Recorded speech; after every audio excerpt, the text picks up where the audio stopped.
Morning, good morning, good morning. Good morning. Good morning, people of LinkedIn. Good morning. Good morning if you're listening on YouTube. Good morning, Chrissy. Good morning. We How are you? almost didn't make it. We almost didn't. We had internet problems. I was just thinking, it's stress for a Friday first thing. Absolutely. Honestly. Do you know what? And good morning to anybody that's listening live. If you're listening live, I know we have some regulars. Please do say good morning in the chat. Let us know how your morning. I hope your morning has been less stressful than ours in the prep to this. Do you know what? I used to ask people to come on 15 minutes beforehand to work out the tech. And I shortened it to 10 minutes. And I'm thinking, I need to go back to 15 minutes. I can't live my life like this. 10 minutes is not long enough to sort out the technology at all. So do you prefer Chrissy or Christina? I know you've got Chrissy. Both is fine. Christina's usually when I'm in trouble or something very formal happening. So let's go with Chrissy. Okay. Good morning, Chrissy. How was your week this week? I know we were talking really briefly just before we came on live. So how's your week been? It's been good. It's been full of meetings and various things. I was saying just before we jumped on that I'm sort of over this humidity. It's doing weird things to my hair, and I'm just sort of ready to I'm like, I can't defrizz it anymore. Like, let's just move on. Yeah. The weather. Here in the UK, we can't start a UK meeting without talking about the weather, right? So for anybody that's watching, we're both based in the UK. And the weather has been it's been challenging for those of us that aren't used to these sorts of temperatures, right? So yeah, that's been an interesting one. Totally. Yeah, hopefully we've got more I want to say we've actually got more rain coming, haven't we? I think so. Back to normal, but back to normal as in terms of what we're used to. So yeah, I've got with me the incredible Christina Lewis. Christina, I've started doing this thing where and I should have told ChatGPT that you prefer the term Chrissy, but I've started doing this thing where I get ChatGPT to write your introduction. So, and then you get to score it out of 10, right? So I'm ready.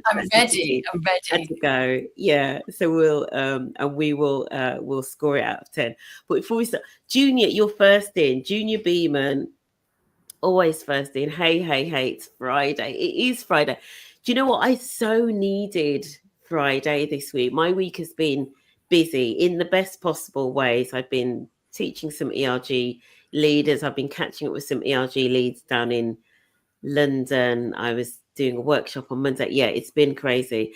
Good morning. Can't relate to the hair thing, Chrissy. But London was dirty yesterday. You should be I glad. was in London on Wednesday. Yeah, it's when it's hot and sticky and everyone's just like sweating on the tube and all There's of that. There's no aircon down there. There's no air full stop, let alone aircon. It's absolutely not. I kind of found myself, I was in London on Wednesday and I found myself, sometimes you get the breeze through because of the tubes and whatever, right? And I found myself sort of almost like trying to deliberately like stand with the breeze just from like the tube. It's really sad. It's low, yeah. So here's the ChatGPT introduction. So we have Christina Lewis. Christina Lewis is the founder and head coach at I hope I'm pronouncing this right, Herizon. Yeah, you got it. An award-winning speaker. And I want to add into that because this is how I sort of saw you, panel moderator, facilitator extraordinaire, and a trusted trainer on emotional intelligence, which we're going to delve into, inclusive leadership and gender balanced teams. She's held senior roles at high growth tech companies like Deliveroo and Bolt, led global operations and engagement, and now supports organizations to power performance through inclusionary behavior and emotionally intelligent leadership. She's also a well-being coach, podcast host, and someone who brings deep presence and practical tools to every space she's in. Wow. ChatGPT. Coming exactly. That's not bad. What would you give it out of 10? What would you give ChatGPT out of 10? I'd give it, oh, I don't know. I'd give it a solid 8, actually. Okay. Yeah. Good. Good, good, I mean, good. it's Yeah. scary how much that it can pick up, isn't it? It is, it is. And it's interesting. So we've got Junior Beeman on. For anybody that doesn't know, I always feel like Junior, one of these days I'm going to get you to jump in live, which is something that I can do as well.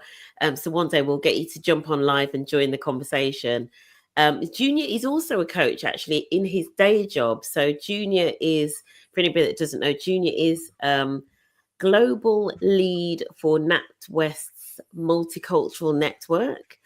But he's also in his day job is an exec coach within NatWest, which is incredible. So yeah, lots in common. So hopefully, Junior and everybody else listening, this will be a useful conversation. So we are going to start by delving into, because I know it's the one area that you're really passionate about, Chrissy, and that's emotional intelligence. So we kind of hear it banded about a lot, and sometimes we hear it shortened to EQ. You know, we hear people talk about EQ. So let's just start by kind of like almost like grounding today's conversation in a really good understanding of emotional intelligence. What do we actually mean by emotional intelligence? And you know, do you think people sometimes get that wrong? And what do you mean by it? Yeah, I mean, put very simply, it's the ability to identify and regulate emotions as well as identify emotions in other people. So that's like the really simple way of kind of Yeah. phrasing it or thinking about it. When we get into the workplace, it becomes sort of broader, and there's sort of nuance within kind of regulating and perceiving emotion. And that can be from adjusting your communication style dependent on what you know that that person requires or needs at that point. It can be active listening, the ability to practice and clearly showcase effective active listening. It can be your ability to communicate, take people along the journey with you, those people who are really great at storytelling and the narration around that. And it can also be understanding different working styles and strengths and what they bring into different situations, and kind of teasing them out or enabling those at different points, and building kind of where someone might be having a bit of a gap too. Yeah, that's really interesting. What I love about that definition actually that you've given is actually you've turned it into, I think, something that sort of people use as almost being quite kind of like ethereal and maybe quite hard to pin down. And you've turned it into something that actually has quite a practical implication in terms of this is how it shows up, you know, when somebody has that emotional intelligence. And I sort of latched on to something you said right at the start. So you said about, I think you used the term being able to identify and regulate our own emotions, and then, you know, almost like being able to identify and understand others' emotions. And one of the conversations I've had with Junior a couple of times actually is around network leaders and you know the challenge sometimes for network leaders of being able to identify and regulate their own emotions, because there's a lot of emotional labor involved in that sort of work. And Junior sometimes uses the term that he's sometimes seen people wanting to volunteer in this sort of work, you know, employee network leaders that are, he uses the term too emotional. And I think what he maybe means by that is they don't necessarily know how to identify and maybe regulate their own emotions. I don't know whether that's something, whether that makes sense, or it's something that you've seen, particularly with people working in, say, for example, D&I and in employee networks. Yeah, I mean, I think the nature of ERGs are, you know, often we're really passionate about the subject matter, and it very often is lived experience as well. And of course, it's really, you know, should we be separating our emotions from professional life? No.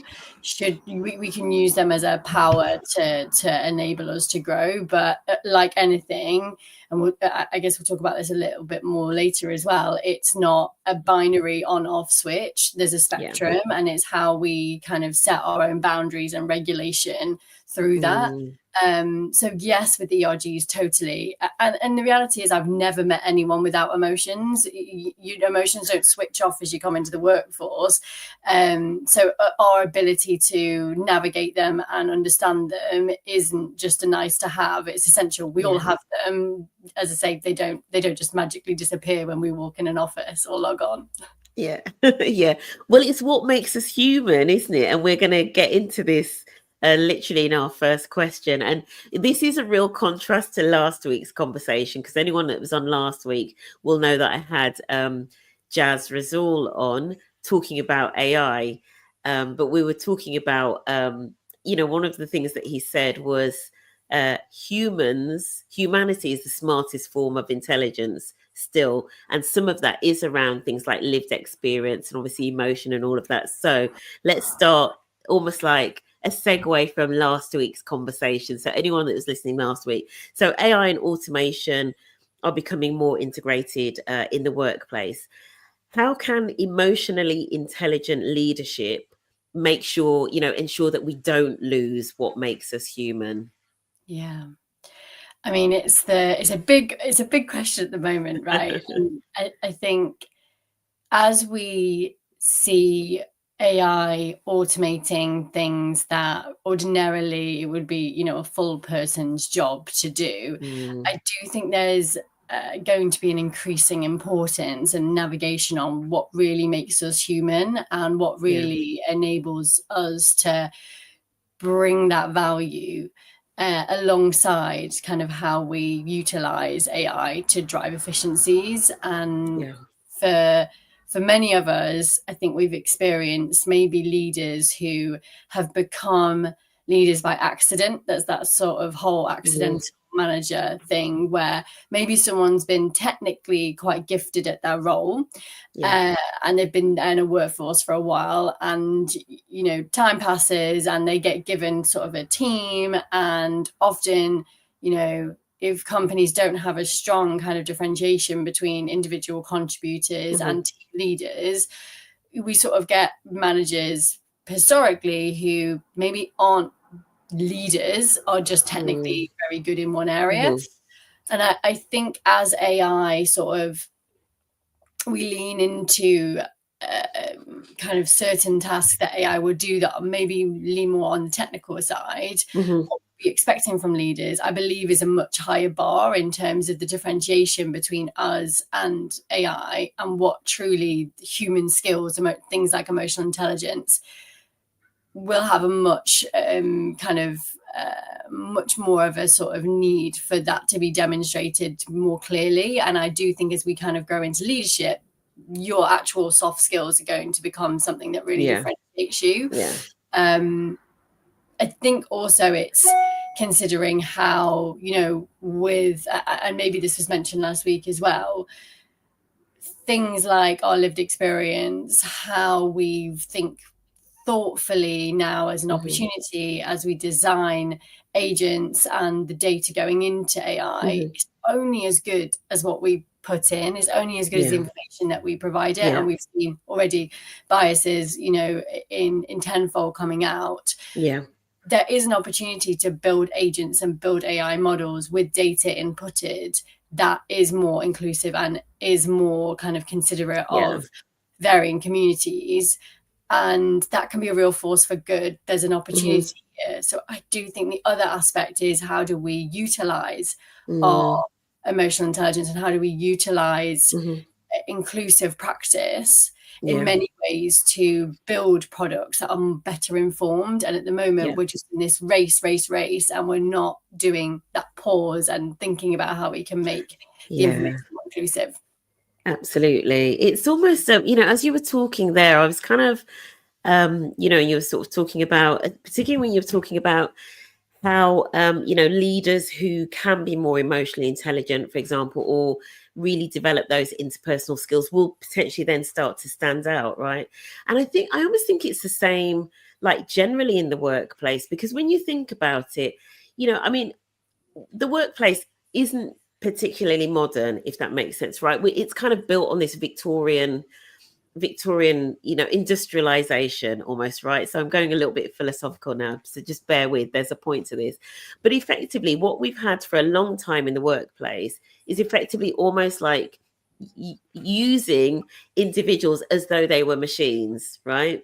Almost just churning things out like a factory, sometimes with very little thought. We've now got AI that will come and do a lot of that stuff. It almost gives us the ability, as you say, to go back to things like understanding emotion, understanding people, understanding their needs, understanding risk. Do you know what I mean? It's almost it's giving us the chance to evolve into probably what we were supposed to have been doing, rather than people copying and pasting spreadsheets all day. Do you know what I mean? It kind of it almost potentially frees us up. I know it's a very different way of looking at things, but I haven't really heard anybody talking about that side of kind of almost like, this conversation, how humans can or maybe will evolve as a result of more AI and automation, right? I've heard some billionaires talking about, well, maybe we should just all retrain as plumbers. I'm not sure that's the answer.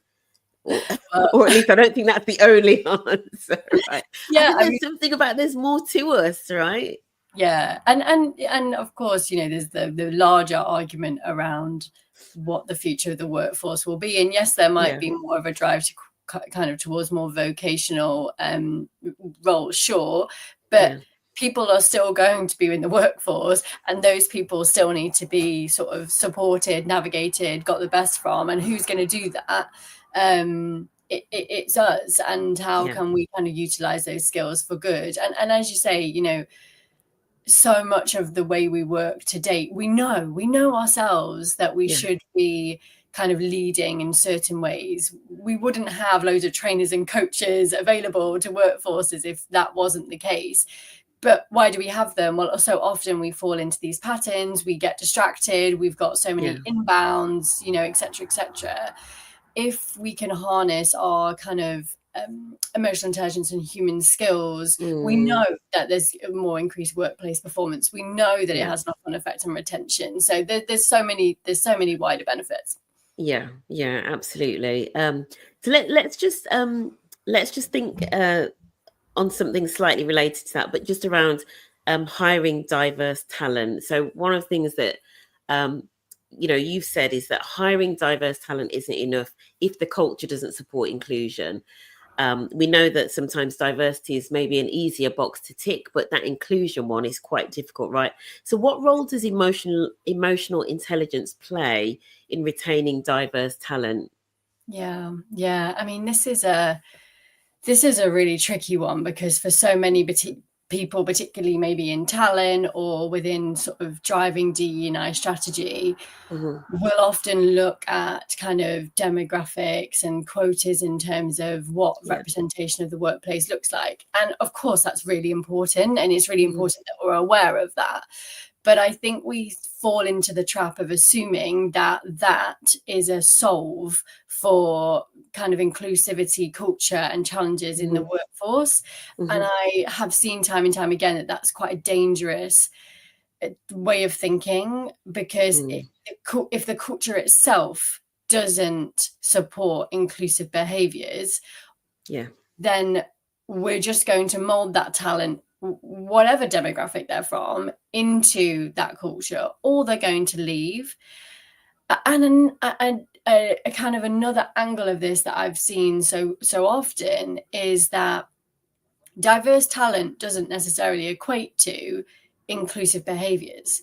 I can speak personally that I've had female leaders who have no intention of opening the playing field for more women. They are fully pulling that ladder up behind them.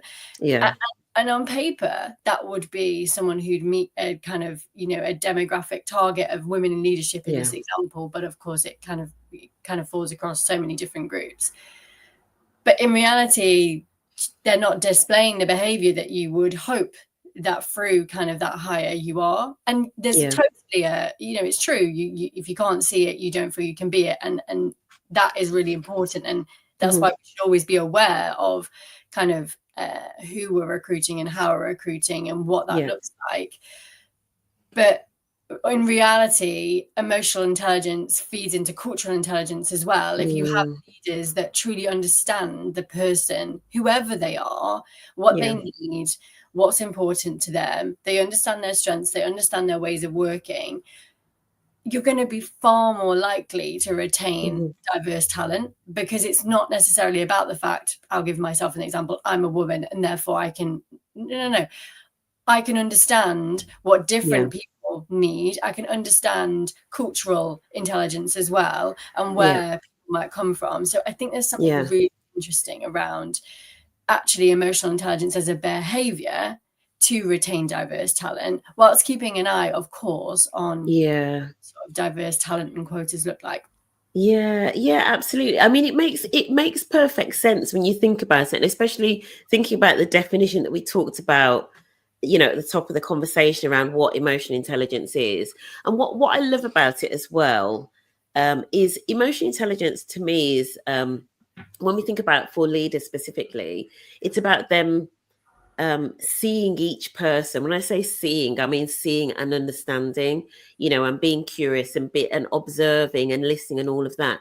And so actually, that will undoubtedly lead to a better understanding of that individual's needs, which will then mean, regardless of the background or lived experience that individual has come from, especially picking up on a lot of the practical things that you talked about, which we're going to probably come back to as well.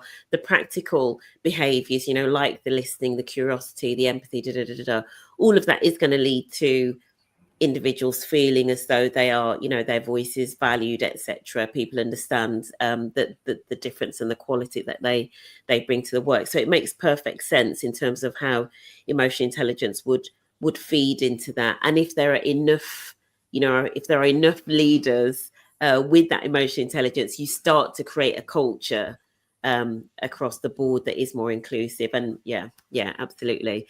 Let me see if I can catch up with the comments. Junior has said, Chrissy, I've read some interesting articles. I tell you why I started laughing about this, because I was talking to ChatGPT the other night, right? We haven't got enough time for that. But I've read some interesting articles about Gen Z using ChatGPT as a therapist or coach lately, and the dangers of this. ChatGPT, does anybody agree with this? Doesn't ChatGPT love to really flatter us? Right? It's always telling us how great we are and everything. Yes. Anyway, that's just my observation, right? I was going to use another term, but I don't swear because it's LinkedIn. Gen Z using ChatGPT as a therapist or coach lately, and the dangers of this. What are your thoughts on AI coaching and how coaches can use AI to enhance their practice rather than replace it? I mean, I think and we've got a follow on. Sorry, just before you get into the answer, and apologies, I can't see who this name is, and I don't have my. Oh, I do have my phone with me, so I might be able to figure out. ChatGPT told me you don't need to go through this alone. Recently, I hadn't asked it for emotional support. So I tell you, my conversation with ChatGPT after Wednesday, I'd been down in London and I wanted to figure out how many steps I'd walked. So I put my ChatGPT app on, and I was like, hey, this was my day. I walked from here to here. I did that. And so it calculated the mileage. And then afterwards it said, you must be tired after all of that walking. And I was like, yeah, my feet really hurt. And it was like, I bet. Just having a little chat. Literally.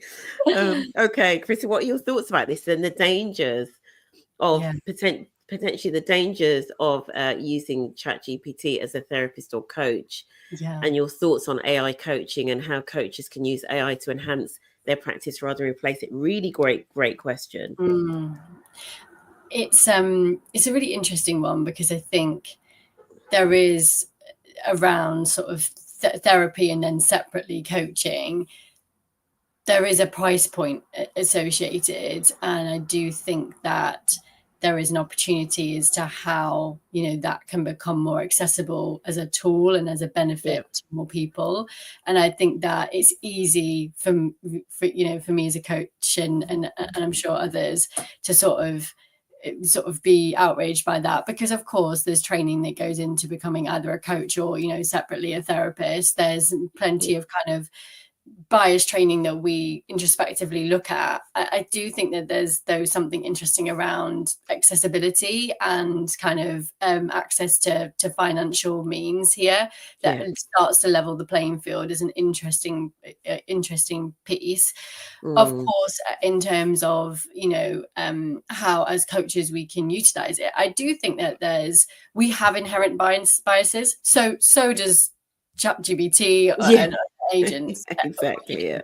It's no different to us as humans, but I think that all of us are flawed. So how do you almost use it as a mirror for alternative thinking to say, you know, if I was sort of thinking about this from this perspective, or I'd had this sort of background, what sort of biases might be built into this? And I do think it's an interesting thought partner in that sense, because it's easy for us to look at ChatGPT and say, well, it's got loads of biases within it. So do we as humans, as individuals, no matter sort of who we are or where we come from. So I do think we can use it as a sparring partner in that sense. But of course, you know, it is inherently kind of, as we were saying, it loves us. It's like our biggest hype person. And often, you know, like that's not always a bad thing, right? But we have to be aware that there will be times as coaches and individuals using it that it's built in to please us, and actually us being told sometimes, being challenged sometimes, that our thought processes aren't quite right is key. Yeah, it's a really great question, Junior, and thank you, Jill. I can see, Jill, that's your comment there around you don't need to go through this alone, even though you hadn't asked ChatGPT for emotional support. I can see another comment in LinkedIn as well. Sometimes the comments take a while to come through, but I can see Dan Sayers Yates, who I believe I was in a workshop with on Tuesday. Dan is the co-chair of Prism. Junior, you should connect with Dan. I feel I'm just making this connection live on LinkedIn. Dan says, so Dan has said, a mantra I live by is meet people where they're at. It honestly makes such a difference in how you navigate interacting with others, not just in work, but outside of it too. That's great. And often we have these expectations because we're somewhere someone else will be, but that is the real core of emotional intelligence, understanding and asking the right questions to understand where people are at, because not everyone is, you know, an open book, and often just trying to have the patience to understand and not just expect that we're going to be able to know that straight away. But I think that's a great mantra generally. Absolutely. Yeah. And it's a necessary skill, particularly, you know, so Dan is a co-chair of Prism for the co-op, who I was with on Tuesday. And interesting, and that network's been going for 16 years. And I know that the Rainbow Network at NatWest, where Junior has been going for 20 years. So two very, you know, kind of long-standing employee networks. But I feel particularly when you're doing that sort of work, whether it be with employee networks or DEI work, that the thing of meeting people where they are is so important, because it's very easy for even us in this space to kind of, you know, almost like lose that element of emotional intelligence and kind of go in all guns blazing, not recognizing where people are at. You know, is that something you'd agree with, Chris, or that you've seen? Completely. You know? And I think there is something that no one's ever lent further in if told, you just don't get this. You know, you know, we're just so beyond the thinking of where you're at that when, you know, we're going to engage to the point of meeting someone when they're at. There's an element of it takes emotional resilience to do that, particularly when it's your lived experience and it feels unfair and it feels frustrating. But the reality is, trying to build momentum with potentially people who haven't experienced, you know, those things. I have never seen someone say, yeah, I want to get involved in this and I want to understand more and I want to support and sponsor this, when told, you know, you're othered here because X, Y, Z, which feels ironic in every sense of the term. But, you know, I do think meeting people where they're at and building from a place of togetherness and mutual understanding is probably the only way to go. Otherwise, we just we just see those kind of fractures come into entirety. Yeah. And it's probably, and this is for another conversation, but it's probably part of the, in terms of all of the backlash and all of that, it is one of the slight challenges within our sector, but we'll save that for another day. Yeah, Chrissy, for when I'm next with you. let's get on to listening, because there's you shared a really powerful moment in one of your talks where you asked people to simply listen for a full minute, right? And I wonder how that would, why is something so simple so difficult and so impactful? Well, if you've ever just tried to ask someone a question and then not respond at all for a full minute, maybe we respond in body language but not verbally, it's really weird, and for the other person it's really odd too. So something I like to do is get kind of people into pairs and say, you're going to share something that you're finding is a real challenge right now, and the person sat opposite you can't respond. And after about 20 seconds, people start to get incredibly uncomfortable. But then what you see is the person who is sharing, they suddenly kind of start to reach into things that otherwise they may not share with that person, and they have that time and space to really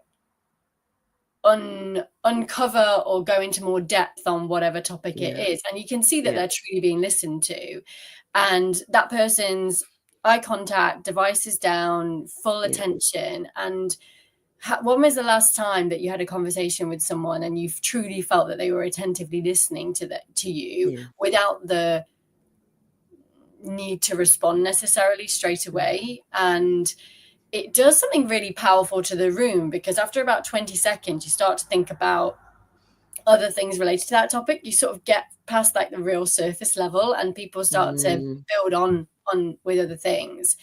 And there was a load of studies done around this with kind of Google's best performing teams, and one of the biggest differentiators they found wasn't individual intelligence within teams, but it was actually emotional intelligence, and significantly within that, leaders and team colleagues, members' ability to listen and ability to listen actively. And that was one of the differentiations between arguably great caliber anyway at somewhere like Google's, but their most successful teams driving the most impact.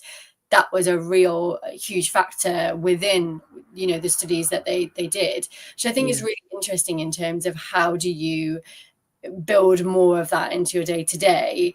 And we know it's important, but when we're sort of up against deadlines, we just want to get things done. We don't have the time to sit and listen, but it can truly drive it can truly drive those that maybe aren't as extrovert to bring ideas to the table. So it is about leadership in the sense of leading for different types of skill set. And often when we give that space, we allow people who maybe aren't going to be always at the forefront of answering questions, etc., the space to flourish. I absolutely love that. We definitely don't listen enough. And I was, as you were talking, I was trying to just make sure I focus and listen rather than thinking of all of the things that bounce around in your mind, right? Which is why I like almost like an exercise that forces you to just listen is likely to, in the mind of the listener, their mind probably starts to quieten a little bit, because they almost know I'm not going to have the opportunity to interrupt and come back with some witty thing or say, oh yeah, I did that as well, or all of those things that derail our listening. So I think that's great, and I think it'd be really interesting for anybody that's watching this now maybe to think about how they can bring that into their teams more. It's certainly when I'm sort of doing workshops and that kind of thing, and I'm sure you're sort of the same, Chrissy, there's all sorts of different tools and different ways of running sessions that you use, a bit like your example, to make sure that people get an opportunity to be properly heard, and that's why things like breaking people into small groups, silent brainstorms. I love a silent brainstorm, right? I love starting with that, and then people getting to share their thoughts with each other means that people are given time to process their thinking before they then speak, and you're more likely to get people talking to you. In fact, just as an example, so in a workshop I was in on Monday, we were split into two groups, and the groups that I was in, I said to the group, I said, let's start with a silent brainstorm, because we had to put thoughts on post-it notes. We ended up with about, I don't know, there were three of us. We ended up with about 20 post-it notes. When we went back to the other group who hadn't started with a silent brainstorm, they had 5 post-it notes. And I've tested similar, kind of similar things with other groups, and it's the same, we have to be really careful that we don't kind of close down other people, especially as you said, when we structure things where they meet the needs more of extroverted individuals rather than introverted. It's really important that we don't do that. Yeah. And let's be honest, the workplace is predominantly often built for extroverts and neurotypical people. And so finding ways that we can bring out the best in the most comfortable way for people who aren't going, they need more of a minute, and it isn't because they don't know the answer, it's because they have a different way of communicating, and the more we can recognize that and support that, the greater type of talent we'll retain. And I truly believe that can only be a good thing. Amazing, brilliant. When we talked about your experience a little bit, you've worked in some tech organizations, high growth tech environments, and you coach across industries. In your opinion, what sets emotionally intelligent leaders apart, especially during change, pressure, and uncertainty? And I feel like at the moment in the workplace we have all of the above, right? We've got pressure, the world's kind of a little bit on fire, lots of change, lots of uncertainty around economics, business fortunes, AI, all of that sort of thing. So what is it that sets emotionally intelligent leaders apart? I think there's 2 main areas here. One is around retention of teams. I think when we're, particularly in times of challenge where we've kind of got more to do than ever, one of the areas I think that emotionally intelligent leaders really flourish in is that you look around and often they're the people who have retained talent for long periods of time. And generally speaking, that's because they've been able to meet people's needs and what I mean by that is I don't mean like financially often. I mean, they understand that person truly and how they work, and they've been able to grow and develop them in line with that. They are often people who will remember the small things. They'll remember that person's dog's birthday or, whatever it might be. It's the small details. They enable people to grow a sense of belonging and feel seen. And as we were saying before, they'll also understand working styles and strengths and kind of be able to kind of grow in line with them. So when you look around those types of leaders, often they're the ones who have retained talent. And that is not to be dismissed in the sense of we are now seeing, real disruption in industry. We're seeing real change. We're seeing real challenges. It's not, let's not look past the fact that retaining a strong team throughout times of challenge is a superpower. We all know what it feels like to lose an amazing member of your team. And I'm not saying that people shouldn't leave. We should also support people to go on and if they've found opportunities that are brilliant for them. But what I am saying is retaining great talent is a benefit. And I think emotionally intelligent leaders do that. I think the other aspect is that you really truly see someone's leadership style in times of challenge where you're up against a deadline or there's an immense amount of stress on at work, and either someone is running around a bit like a headless chicken and they're putting pressure on people to deliver something extremely quickly, but in a leadership style that suits them, but not necessarily the other person. And so they're expecting to drive quick results. When we're in times of challenge, we go into almost like our usual working style. We don't take the time, of course, to reflect as much as maybe we could, and we reflect that on others. But a real challenge there is that that might not actually drive in those times of challenge the behaviors or performance that you want to see as an output. So for me, emotionally intelligent leaders, again, it's sort of that ability to regulate your own emotions and support others. If you're regulating your own emotions in times of challenge, it's the difference between taking that beat to think, okay, this is really hard, but how do I get the best outcome from this? It's the how, not the what. It's how I behave. It's how I kind of navigate the situation versus what is the outcome and what is the quickest way or the most efficient way that I'm just going to automate in my natural style to do.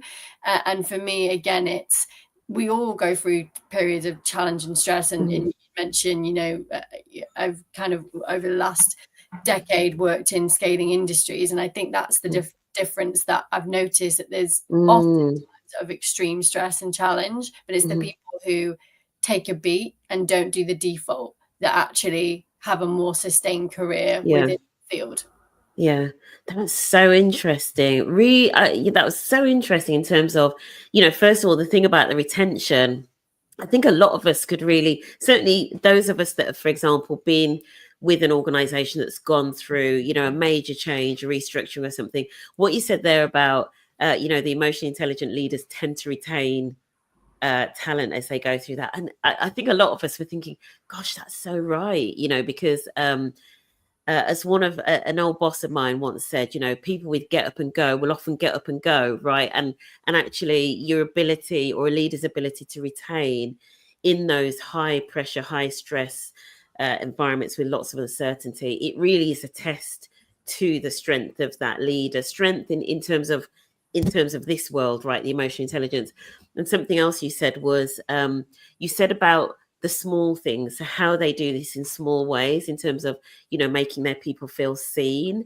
And then the third thing that you said was almost like they lead in a style that is best for their people rather than their own default, so rather than just, which is easy to do, especially when you're under pressure, we all kind of go back to these natural patterns, but actually having the emotional intelligence to be like, again, thinking back to identifying the emotions in yourself, regulating them, and then thinking, what does this situation need? What do these individuals need that I am responsible for leading?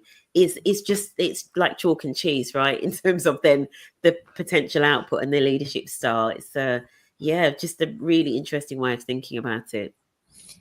Yeah, and it's things that we often know, but when things get tough, it's the first thing to go, like anything. So it's that regulation, coming back to that. And it's demonstrated in Gallup did some studies around the workplaces that prioritize emotional intelligence training, and saw that they had a 30% reduction in churn. So, this is, we observe leaders who have higher emotional intelligence retain people anecdotally, but then there's also research out there that demonstrates the same pattern. So for businesses, often we might see emotional intelligence as a nice to have or a soft skill, but when we think about it like that, and the impact that it drives, the financial gains that it drives around retention and around kind of retaining knowledge within the company as well, they're harder line metrics that are much more difficult to ignore. Absolutely. It goes to the business case, as in like the commercial bit of the business case, right? So our final question now, we want to leave people with some very practical tips, although I believe this conversation has been incredibly practical, but obviously we've got listening this morning, we've got a few ERG leaders, we've got potentially individuals working in DI that don't always necessarily have, I guess, sort of formal power over everyone that they come into contact with, that they're trying to influence. What emotionally intelligent behaviors can they lean on in order to build influence and trust across the organization? Yeah. I think one aspect is identifying those that you're looking to influence. What working styles and strengths do they have, and do they naturally showcase? And there's almost a reverse thing that can go on here to say, okay, well, I know that there's someone who needs to see very clear detail. They need to see quantifiable impact. They need to see X, Y, Z. Or there's someone who actually needs a social relationship built. And there's someone who I need to, as much as I need to build the kind of harder business case, I also need to demonstrate the sort of emotional or, you know, people orientated output of this work. There's someone who would appreciate that more. And I think that's emotional intelligence and a skill set in itself, identifying how those that you're looking to influence perceive and are moved by the information, and you're almost using emotion in a very logical way to build that output. So I think that's one thing. How can you understand the working style of those leaders? And sometimes it's looking at how they're speaking on you know, emails or Slacks or whatever it is that your organization uses, how they're speaking about things in meetings, if you have that, and if you can, building that kind of relationship. I think that's really key. One element. I think the other aspect that I'd say in terms of how to utilize these skills is also being aware of, I guess, your own internal brand and your own internal relationships within the company. And again, that's around emotional intelligence, active listening, and building kind of empathy and personal relationships. I do think that a core element of people who either maybe work within DE&I or who are ERGs is sponsorship to kind of move things through the organization, or finding those kind of allies in different pockets. And sometimes that doesn't need to be your best friends with the CEO. That might be actually finding someone who cares about the same cause as you, that's not within the ERG, but is in a position of kind of authority and influence. And I think where we also can use our emotional intelligence to build those relationships and to build personal brand, often we almost see it as, I need to deliver this policy. Well, yes, that's really important, and we should have those ambitions. But where it can be challenging, I think it's also easier to break it down into smaller goals, to say, if I build relationships with 5 or 10 people who care about this within the organization, and then I'm regularly speaking about these subjects, how might that then build into a bigger picture? And sometimes we can get so focused on what the end goal is of our ERG or DE&I work, we almost forget about how we can use our emotional intelligence or personal relationships along the way to feed into smaller milestones. So that would be another thing that I'd think about. No, I love that. And it, you know, it really links back to some of the things that came up in last week's conversation as well, which were around the importance of rapport. So in fact, you know, the person sort of said should almost be the 4th R of, you know, reading, writing and arithmetic, which obviously aren't all are, but rapport has almost been the 4th. It's a very human skill. And obviously we need that emotional intelligence to be able to build that rapport in order to be able to build those relationships. I couldn't agree with you more. The importance of building relationships. I was talking to a D&I lead last week who's relatively new in post, and I just sort of said, I've got this theory that if you work particularly in D&I roles, particularly in 2025, but I've been saying this for a while, if you can't build relationships, it almost doesn't matter how good you are, you're toast. What I used to say, I was like, it's all about building relationships. It actually goes back to what Dan was saying here, and it's kind of still there as the last comment, because it's finally popped up on here. It's about meeting people where you are, but that emotional intelligence to create that connection so that you can build relationships across the organization, you know, as you were saying, Chrissy, with other senior leaders, with people that potentially have the authority and the power to help you, to be an ally, to sponsor you, to open doors. Absolutely critical if you're doing this work. And it's the emotional intelligence that you need to create the relationships, right? So it's fascinating. I almost you know, when I was getting ready for this LinkedIn Live, you almost don't think of emotional intelligence as being such a vast topic, if that makes sense, but it actually is huge, right? So I can see why it's kind of been the cornerstone of your work. Arguably, I think is probably the foundational tool for successful performance. And just a happier workforce, truly. I think if Yeah. people were 5% kind of elevated in their emotional intelligence skill set, Yeah. think about how Yeah. much of a knock-on effect that would have on just even our well-being, but also workplace Yeah. performance and impact.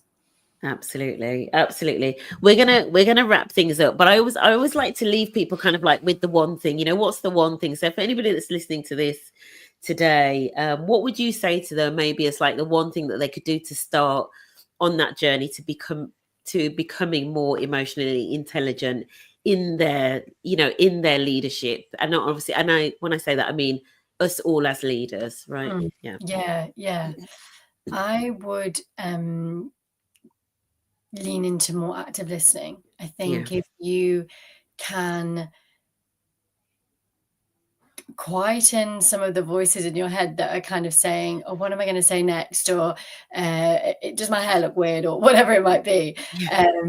And focus more on the person across the screen or the table from you. Yeah. And truly Yeah. listen to what they're saying verbally, but also what they're not saying in terms of body language. I Yeah. think that is a really great place to start and can unlock Yeah. so much in terms of a true understanding of the other person. Yeah, absolutely. Yeah, it really does. And it reminds me of a lovely comment there from Savannah. Good morning, Savannah Hanson. It reminds me of listening to so I'm a big I'm a big Oprah fan. And Junior very jokingly calls me the Oprah of ERGs, which I'll take that every day, right? But when I was watching her very last show, where she was doing like a two-parter, reflecting on 25 years of the Oprah Winfrey Show, when it was coming to an end, and somebody asked her about why she thought that she had been so successful in that show, and she said she thinks it's because she's a good listener. And it just really kind of it just sort of like links into what you're saying. So I think there's something about when she's interviewing somebody, because although we think of her as being amazing, but actually a lot of what she has been doing is just listening to people and then kind of drawing out, the lessons, etc. So I'll take that every day. Listening. I know I can definitely improve my listening. I'm often, my mind's thinking of like 20 things at once, right? So this is definitely the one thing I want to lean into. Yeah. Same for us all. And as you said, Yeah. it's really interesting there about it's about reflecting the other person to be the best version of themselves and not about the Yeah. introspection of yourself. And I think that's Yeah. very, very key. Yeah, absolutely. Yeah, even just that mindset, your job is to bring out the best in that other person, which is what leadership is about, right? Perfect place to end, Chrissy. And if people want to find out more about you and your work, etc., where do they connect with you? Your website, which socials are you on, etc.? Yeah, I'm on all the socials now. TikTok is a whole Oh, minefield. wow. Okay. Wow, that's like a different world. Maybe don't add me on TikTok. Yeah. I'm still figuring that one out. But LinkedIn is probably the best place. Yeah. So yeah, Christina Lewis, and then just send me a connection request, and all of the website links and everything else are there. Amazing. And Christina, for anybody that missed Christina's introduction, I've met Christina. I saw Christina. You were moderating a panel so skillfully, and I see, I see a lot of panels and speakers and things like that, but there was just something about your style that I really loved. But now that we've had this conversation, it makes perfect sense, right? So if anybody is looking for speakers or hosts or facilitators to sort of drive really good conversations and panels for events and stuff, I would highly recommend Christina as well. So yeah, thank you so much. And to everybody that has been listening and sort of stuck with us live this morning, thank you so much for joining us on this sunny Friday morning. If you're watching on the replay, thank you so much for taking 53 minutes out of your day to tune into this. Chrissy, thank you so much again for this. It's been amazing. Thank you. Thanks so much for hosting so brilliantly as well. Oh, you're welcome. Thank you, everyone. Have a great weekend. Bye.